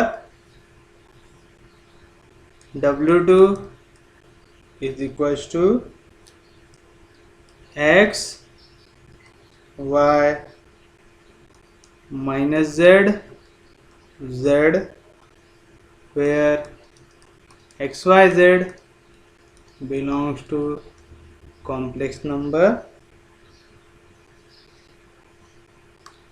find dimension of W1 plus W2। फिर से आपको क्या निकालना है, dimension निकालना है W1 plus W2 का। तो पहले डायमेंशन निकालेंगे W1 का, फिर निकालेंगे डायमेंशन W2 का, फिर निकालेंगे डायमेंशन W1 इंटरसेक्शन W2 का निकालेंगे।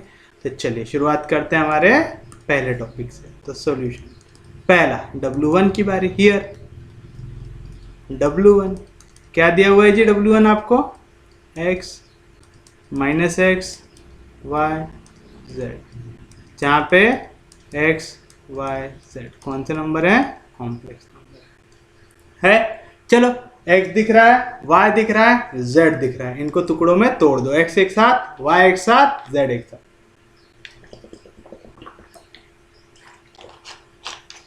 तो चलिए क्या मिलेगा आपको,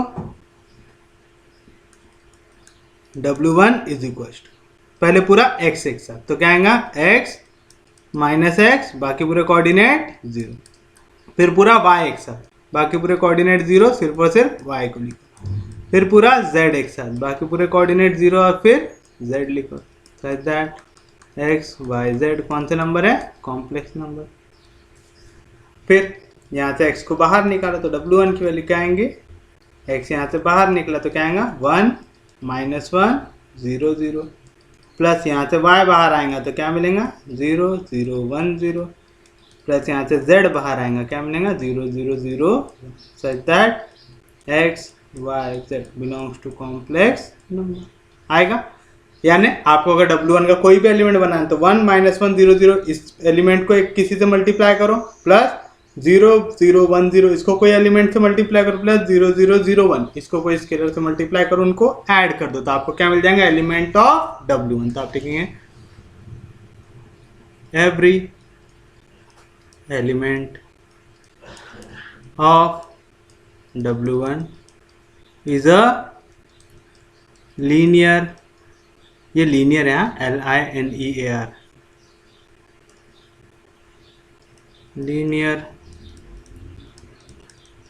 कॉम्बिनेशन ऑफ वेक्टर्स। कौन कौन सा वेक्टर, पहले अल्फा 1 जिसकी वैल्यू है 1 -1 0 0, उसके बाद अल्फा 2 जिसकी वैल्यू है 0 0 1 0, तीसरा अल्फा 3 जिसकी वैल्यू है 0 0 0 1 है, अल्फा 1 अल्फा 2 अल्फा 3 आ गया। तो ये क्या करेगा, ये तीन का लीनियर कॉम्बिनेशन है, ये तीन वेक्टर क्या कर रहे हैं, इसको स्पैन कर रहे हैं, तो ये तीनों वेक्टर को एक सेट पे डाल दो तो वो सेट स्पैन करेगा, देयरफॉर सेट S1 जिसका पहला एलिमेंट है अल्फा 1 जो है 1 -1 0 0, दूसरा एलिमेंट है अल्फा 2 जिसकी वैल्यू 0 0 1 0, तीसरा एलिमेंट है अल्फा 3 जिसकी वैल्यू 0 0 0 1।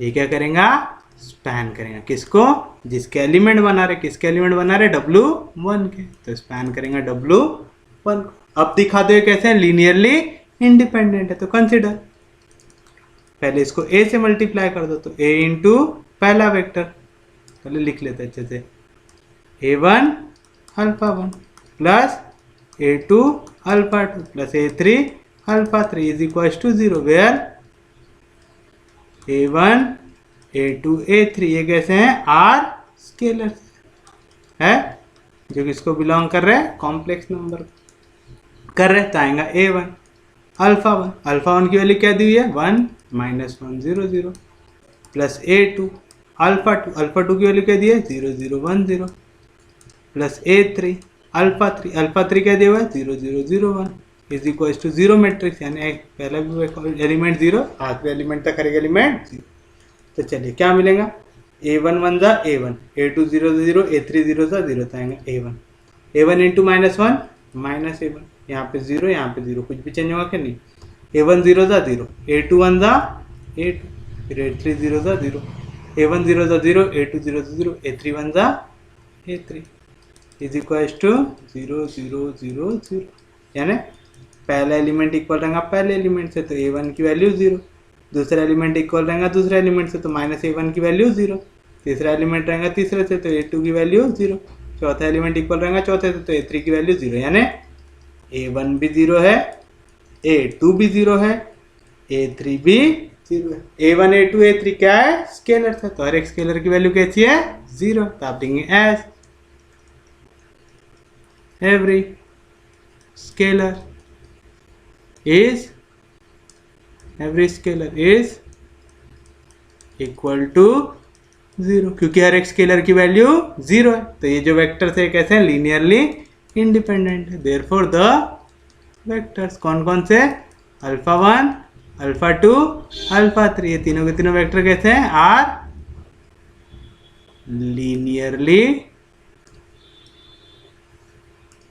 Linearly independent. आएगा कोई भी दिक्कत, कोई भी डाउट, और यहाँ पे वेक्टर्स लिख रहा हूँ तो कंफ्यूज नहीं होना, जो भी हमारे वेक्टर स्पेस के एलिमेंट होते हैं उनको हम क्या बोलते हैं, वेक्टर्स बोलते हैं। सब मेरे क्या है, वेक्टर स्पेस के एलिमेंट है करके मैं इनको वेक्टर बोल रहा हूँ, ठीक है। असल में ये वेक्टर रहना जरूरी है क्या, नहीं, क्योंकि ये वेक्टर स्पेस के एलिमेंट है करके मैं इनको वेक्टर बोल रहा हूँ। भले ये मैट्राइसिस है, लेकिन ये जो मैट्राइसिस के एलिमेंट है ये कहाँ पे, मेरे वेक्टर स्पेस में है ना, करके मैं इसको वेक्टर्स बोल रहा हूँ। चलो कोई दिक्कत, कोई डाउट, ये अल्फा 1 अल्फा 2 अल्फा 3 काय के एलिमेंट है, ये एलिमेंट है सेट S1 के, तो सेट S1 कैसा हो जाएगा, linearly independent, therefore set S1 जिसके एलिमेंट है 1 -1 0 0 0 0 1 0 0 0 0 1 is linearly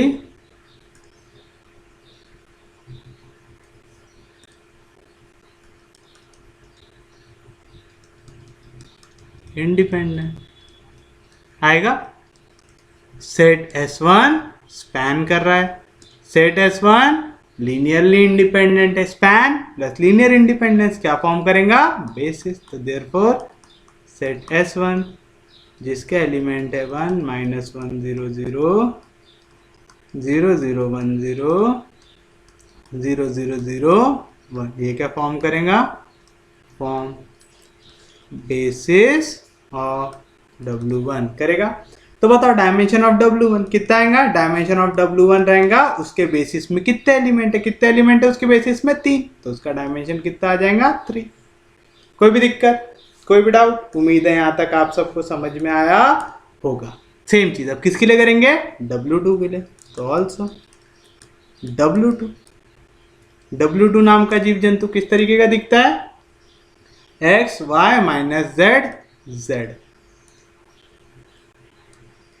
x y minus z z, like that x y z, ये तीनों के तीनों कैसे नंबर है, कॉम्प्लेक्स नंबर है। कोई भी दिक्कत, कोई भी डाउट, इजी है, यहाँ तक समझा, पक्के में समझा, सच में समझा।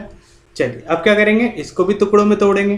कैसा, x को एक साथ लिखो, y को एक साथ लिखो, z को एक साथ लिखो। तो पहले x क्या आएगा, x 0 0 0, फिर उसके बाद y, तो 0 y 0 0, उसके बाद z जहाँ जहाँ पे दिख रहा है 0 0 माइनस z z आया, जहाँ पे x y z ये कैसे नंबर है, कॉम्प्लेक्स नंबर है। यहाँ से x को बाहर निकालो तो W2 की वैल्यू क्या आएंगी, W2 is equal to x बाहर निकला तो 1 0 0 0, तो उसके बाद y बाहर निकालो तो क्या आएगा 0 1 0 0, उसके बाद z बाहर निकालो तो क्या आएगा 0 0 minus 1 1, where x y z कौन से नंबर है, कॉम्प्लेक्स नंबर। कोई दिक्कत नहीं, कोई डाउट नहीं, ये चीज समझा आपको, पक्के में समझा, सच में समझा, किसी को कोई दिक्कत नहीं, कोई डाउट नहीं। अरे समझ रहा है, बाउंसर तो नहीं जा रहा, सबको समझ में आ रहा है। तो चलिए बताइए आपको क्या मिला यहाँ से, 3 एलिमेंट है जिनका अगर आप स्केलर मल्टीपल के साथ लेके मल्टीप्लाई करोगे वेक्टर्स को, यानी क्या बनाओगे, लीनियर कॉम्बिनेशन बनाओगे, तो आपको क्या मिलेगा, एलिमेंट ऑफ W2। तो आप लिखेंगे every element of W2 is a linear combination किसका, of 3 vectors। कौन कौन से वेक्टर, कितने एलिमेंट यूज कर सकते हैं, अल्फा 1 अल्फा 2 अल्फा 3 यूज कर चुके, तब आएगा alpha 4 is equal to 1 0 0 0, alpha 5 is equal to 0 1 0 0 and alpha 6 is equal to 0 0 minus 1 1 आएगा। कोई भी दिक्कत, कोई भी डाउट, तो ये तीनों के तीनों वेक्टर्स क्या करेंगे, स्पैन करेंगे W2 को। ये तीनों वेक्टर को एक सेट पे डाल दो तो सेट स्पैन करेंगे, तो आप लेंगे देयरफॉर सेट S2 जिसके अंदर ये 3 वेक्टर लिख देता हूँ, 1 0 0 0 0 1 0 0 0 0 माइनस 1 1, ये क्या करेंगे, स्पैन करेंगे किसको, W2 को। अब दिखा दो ये कैसे लीनियरली इंडिपेंडेंट है। अगर ये लोग लीनियर इंडिपेंडेंट हो जाएंगे तो क्या फॉर्म कर देंगे, बेसिस फॉर्म कर देंगे। तो कंसीडर कर लो, किसको कंसीडर करेंगे, A4 alpha 4, A5 alpha 5, A6 alpha 6 is equal to 0, where A4 A5 A6 ये क्या है, स्केलर्स। कैसे स्केलर्स, कॉम्प्लेक्स स्केलर्स। कोई दिक्कत, कोई डाउट, तो क्या मिलेगा, A4 अल्फा 4, अल्फा 4 की वैल्यू क्या है 1 0 0 0 प्लस A5 अल्फा 5, अल्फा 5 की वैल्यू क्या है 0 1 0 0 प्लस A6 अल्फा 6, अल्फा 6 की वैल्यू क्या है 0 0 माइनस 1 1 इज इक्वल टू 0 0 0 0। तो चलो क्या मिलेगा, A4 1 जा A4, बाकी इसमें तो करस्पॉन्डिंग एलिमेंट क्या है 0, A4 0 जा 0, A5 1 जा A5, बाकी पूरे करस्पॉन्डिंग एलिमेंट क्या है 0, A4 into 0 0, A5 into 0 0, A6 into minus 1 minus A6, A4 into 0 0, A5 into 0 0, A6 into 1 A6 is equal to 0 0 0। यानी यहाँ से क्या मिलेगा, ये एलिमेंट इक्वल रहेगा पहले एलिमेंट से, तो A4 की वैल्यू 0, A12 इक्वल रहेगा A12 से, तो A5 की वैल्यू भी 0। A21 इक्वल रहेगा A21 से, यानी -A6 की वैल्यू 0, और A22 इक्वल रहेगा A22 से, तो A6 की वैल्यू भी 0, यानी A4 भी 0, A5 भी 0, A6 भी 0, तो A4 भी 0, A5 भी 0, A6 भी 0। Therefore every scalar is equal to 0, and as every scalar is equal to 0, तो ये वेक्टर्स कैसे हो जाएंगे? Linearly independent. Therefore the vectors कौन कौन से? Alpha 4, alpha 5 and alpha 6 are linearly independent आएगा। और ये अल्फा 4, अल्फा 5, अल्फा 6 का एक एलिमेंट है सेट S2 के, तो सेट S2 भी कैसा हो जाएगा? Linearly independent. Therefore set S2 जिसके एलिमेंट है अल्फा 4 यानी 1 0 0 0, अल्फा 5 जो है 0 1 0 0, और अल्फा 6 जो है 0 0 -1 1, ये कैसा है? लीनियरली इंडिपेंडेंट है। सेट S2 स्पैन कर रहा है, सेट S2 लीनियरली इंडिपेंडेंट है, तो सेट S2 क्या फॉर्म करेगा? बेसिस फॉर्म करेगा। देयरफॉर सेट S2 जिसकी वैल्यू है 1 0 0 0 0 1 0 0 0 0 -1 1, ये क्या फॉर्म करेगा? फॉर्म करेगा बेसिस। किसके लिए? W2 के लिए। तो बताओ dimension of W2, dimension of W2 क्या आएगा? इसके बेसिस में जितने एलिमेंट है, बेसिस में कितने एलिमेंट है? 3, तो डायमेंशन भी कितना आ जाएगा? 3। कोई भी दिक्कत, कोई भी डाउट? इजी है? अरे समझ रहा है, पक्के में समझ रहा है, किसी कोई बाउंसर नहीं जा रहा है यहाँ तक। चलिए अब हम आएंगे इसके इंटरसेक्शन पे आएंगे। चलिए इंटरसेक्शन में कोई एक एलिमेंट ले लेते हैं, इसको मैं पीछे ही करता हूँ। सो लेट एक ऐसा सेट ले लेते हैं जिसमें x y z t ऐसे 4 एलिमेंट है। ये बिलोंग कर रहा है W1 इंटरसेक्शन W2 कर रहा है। मतलब एक एलिमेंट W1 इंटरसेक्शन W2 में कब आएगा? जब वो एलिमेंट W1 में भी हो एंड वो एलिमेंट W2 में भी हो गया ऐसा। कोई एलिमेंट अगर W1 में, तो उसकी कोई खासियत? कोई एलिमेंट अगर W1 में, उसकी कोई खासियत? ये A11 होता है, ये A12 होता है, ये A21 होता है, ये A22 होता है। मतलब यहाँ पे देखो A11 और A12 एलिमेंट सेम है लेकिन साइन अलग है, यानी ये एलिमेंट माइनस टाइम इस एलिमेंट का रहेगा। तो A11 की वैल्यू रहनी चाहिए -A12, क्या रहनी चाहिए? A11 की वैल्यू रहनी चाहिए -A12, यानी ये जो एलिमेंट है x, ये इक्वल आना चाहिए माइनस टाइम इस एलिमेंट से, यानी -y से इक्वल होना चाहिए। कोई दिक्कत नहीं, कोई डाउट नहीं। एंड यहाँ पे एक एलिमेंट अगर W2 में है, जो एलिमेंट W2 में है उसके लिए कोई खासियत? देखो ये एलिमेंट में कोई फर्क है क्या? नहीं। ये हो गया A11 A12, ये हो गया A21 A22 है, दोनों में एलिमेंट सेम है, बस काय का फर्क है? साइन का, यानी A22 की वैल्यू है -A21 से। क्या है A22 की वैल्यू? -A21। A22 इक्वल आना चाहिए -A21 से। A22 क्या है वैल्यू? T, क्या आना चाहिए? -A21 से, यानी माइनस साइन के साथ आनी चाहिए। इसको मैंने ऐसा लिखा है, इसको -x लिखना था अपन ने, चलो बाद में कर लेंगे। इसकी वैल्यू कैसे इक्वल आनी चाहिए? -z से आनी चाहिए। ये चीज़ समझा? पक्के में समझा? कोई दिक्कत नहीं, कोई डाउट नहीं? ये कैसे लिख रहा समझ रहा है? ये कंडीशन याद रखो कि A11 की वैल्यू -A12 आएंगी, यानी A11 में जो भी एलिमेंट है वो माइनस टाइम्स इस एलिमेंट का आना चाहिए। तो यहाँ पे x की वैल्यू कैसे इक्वल आनी चाहिए? -y से आनी चाहिए। A22 ये आना चाहिए -A21 से। A22 में क्या एलिमेंट है? T, ये आना चाहिए माइनस टाइम्स z से आना चाहिए। कैसे निकाले? यहाँ पे ऐसा A11 A22 लिख के करना, तो आपको आसानी से समझेंगे। जैसे यहाँ पे हमने किया ना, A11 में जो एलिमेंट है वो A12 में क्या फ़र्क है, सिर्फ माइनस साइन का, तो A11 की वैल्यू माइनस टाइम्स A12 है ना, माइनस इंटू माइनस प्लस हो जाएगा। सेम चीज़ यहाँ पे A22 की वैल्यू क्या है, माइनस टाइम्स A21 आएगा, AZ is equal to minus of minus Z यानी Z आएगा। अगर ऐसा नहीं लिखना है तो आप इसको ऐसा भी लिख सकते कि A12 माइनस टाइम्स A11 है, दोनों का मतलब सेम होता है, आपको आंसर सेम मिलेगा, आप कुछ भी लिखो।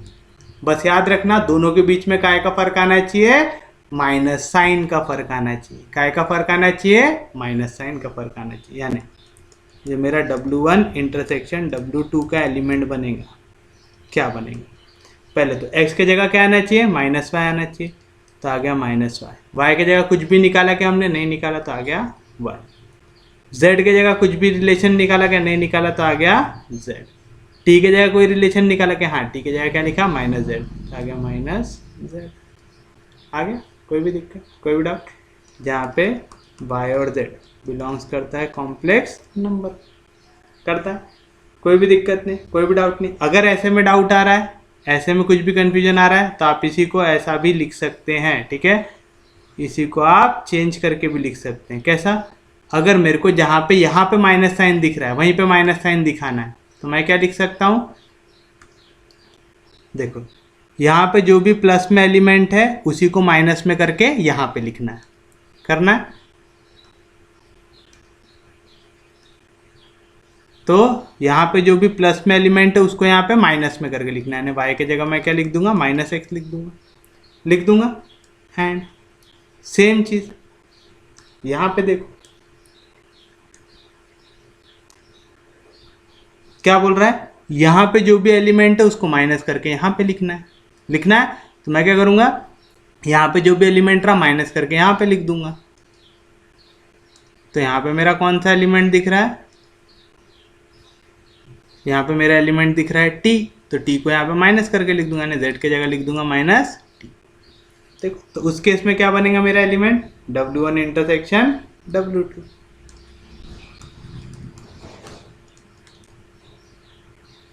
क्या बनेगा, x जैसा था वैसा लिखो, y की जगह आ गया माइनस एक्स, z की जगह आ गया माइनस t, और t जैसा था उसको वैसा लिखो, सच दैट x और t belongs to complex number. समझा, तो आप दोनों में से कोई भी लिखो, दोनों में से जो भी मेथड आपको आसान लगे उससे लिखो। उस केस में जो क्वेश्चन था हमारा किसके टर्म्स में बन रहा था, उस केस में हमारा क्वेश्चन शायद ऐसा बोल रहा था, W1 intersection W2 is equal to शायद माइनस वाई वाई, और यहाँ पे था शायद z, यहाँ पे था माइनस z, ऐसा था, जहाँ पे yz बिलोंग्स टू c। तो या तो आपका क्वेश्चन yz में बनेगा या तो आपका क्वेश्चन x t में बनेगा, दोनों में से जिसमें बनाना है बनाओ, आंसर दोनों में सेम आएगा। यहाँ पे भी डायमेंशन आएगा 2, यहाँ पे भी डायमेंशन आएगा 2, डायमेंशन चेंज होगा क्या, नहीं होगा। समझ रहे हो, मैंने करके पहले एक मेथड से लिखा फिर दूसरी मेथड से भी करा दिया, आपको दोनों में से जो भी आसान लगे, क्योंकि कई लोग ऐसा सॉल्व करेंगे, कई लोग ऐसा सॉल्व करेंगे, पेपर में आपके दिमाग में जो हिट होगा आप वही मेथड से जाओगे, रट्टा मार के तो जाओगे नहीं, तो आपको ऐसा निकालते आना चाहिए। सेम चीज, जो जो वेरिएबल है उसमें तोड़ दो इसको, यहाँ पे कौन कौन से वेरिएबल दिख रहा है, x और t दिख रहा है, तो x और t में तोड़ दो, पहले x को लिख लो प्लस फिर t को लिख लो, आ गया, जहाँ पे x और t बिलोंग करेगा कॉम्प्लेक्स नंबर। यहाँ पे किस किस में तोड़ोगे, y और z में, पहले y को लिख लो फिर z को लिख लो। सेम टाइप का मेथड जा रहा है, कोई भी दिक्कत, कोई भी डाउट, यहाँ से x को कॉमन निकालो, तो W1 इंटरसेक्शन W2 क्या मिलेगा, यहाँ से x को कॉमन निकालता आएगा 1 माइनस 1 0 0, प्लस यहाँ से t को कॉमन निकालो क्या आएगा 0 0 माइनस 1 1, सो दैट x और t belongs to complex number. यहाँ पे क्या करते हैं, y को कॉमन निकाल देता था माइनस 1 1 0 0, यहाँ से z को कॉमन निकाल देता था 0 0 1 माइनस 1 आता, वहाँ पे वेरिएबल y और z बन रहे थे, यहाँ पे x और t बन रहे, यानी W1 इंटरसेक्शन W2 का जो भी एलिमेंट बनाना है वो क्या है, स्केलर मल्टीपल और साथ में प्लस, यानी लीनियर कॉम्बिनेशन है किसका, ये दो वेक्टर का। तब लिख देयरफॉर एवरी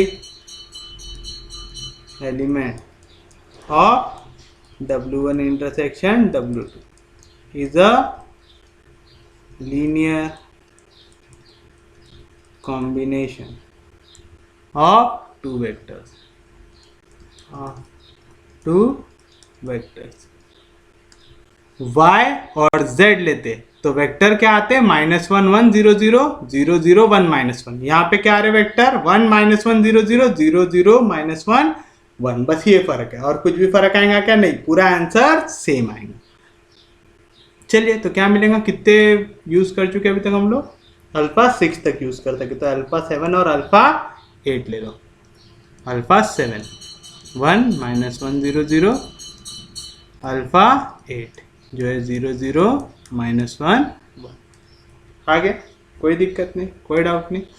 तो ये दोनों वेक्टर जो भी सेट में होंगे वो क्या करेंगे, स्पैन करेंगे। तो देयरफॉर सेट S3 जिसके एलिमेंट है ये दो वेक्टर जो है 1 -1 0 0 और 0 0 -1 1, ये क्या करेंगे, स्पैन करेंगे। किसको, W1 इंटरसेक्शन W2 करेगा। अब दिखा दो ये लीनियरली इंडिपेंडेंट है। लीनियरली इंडिपेंडेंट कैसे दिखाते हैं, स्केलर मल्टीपल लेके। तो चलिए स्केलर मल्टीपल ले लेते हैं। तो कंसीडर,